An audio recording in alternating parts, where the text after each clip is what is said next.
Boycott.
ছোট ছোট মাসুম সন্তানগুলিকে লাশের পর লাশ যখন দাফন করতে হয়, ফিলিস্তিনি শিশুরা যখন ঘাস খেয়ে জীবন যাপন করতে হয়, তখন পৃথিবীর পিঠে বই কোথায় যাতে আমরা জানতে চাই।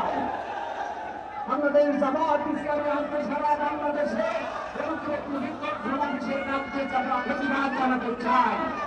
একই সূত্রে যুদ্ধপ্রতীক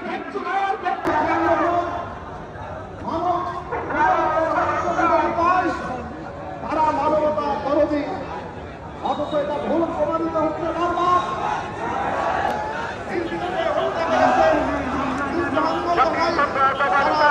তারা মডেলগিরি করাচ্ছে। এই জন্য আমাদের এই ছোট্ট জেলা মেহেরপুর,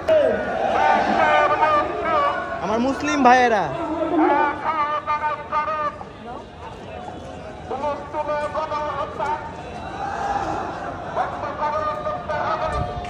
ভাই এরাই হচ্ছে আমার মুসলিম ভাই।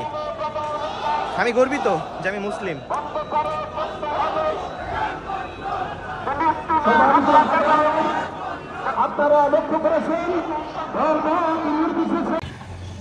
আমাদের প্রোগ্রামটা ফাইনালি শেষ হয়ে গেল। অ্যান্ড যারা যারা আসেন নাই বা থাকতে পারেন নাই, নেক্সটে যদি এরকম কোনো ধরনের একটা কোনো ডাক বা কোনো একটা প্রোগ্রাম হয়ে থাকে, সবাই অবশ্যই আমরা আসার চেষ্টা করব। বেশিক্ষণ না ভাই, আধা ঘন্টা, 1 ঘন্টা, 10 মিনিট, 20 মিনিট যা পারি ওইভাবে আমরা যেহেতু মুসলিম জাতি, আমরা সবাই একবদ্ধ হয়ে, মানে দল মত নির্বিশেষে আমরা সবাই মুসলিম দাবি করি, সেহেতু আমরা সবসময় একসাথে থাকার চেষ্টা করি। আমাদের তো ভাই কোনো অন্য যদি কোনো সহযোগিতা করতে পারছি না, আমরা হয়তো বা ইসলাম ইসরায়েল পণ্য আমরা বয়কট করি, সাপোর্ট থাকতে পারে না সেটা। এক কথা গাইজ, আজকে যারা ছিলেন না, যদি এরকম কোনো ধরনের ডাক যদি নেক্সট দিন যদি হয়ে থাকে বা যদি এরকম প্রোগ্রাম যদি কোনোদিন নেক্সট দিন হয়, সবাই অবশ্যই আমরা থাকার চেষ্টা করবো। অ্যান্ড গাইজ, আপনাদের মাঝখান থেকে বিদায় নিতেছি। আসসালামু আলাইকুম, খোদা হাফেজ।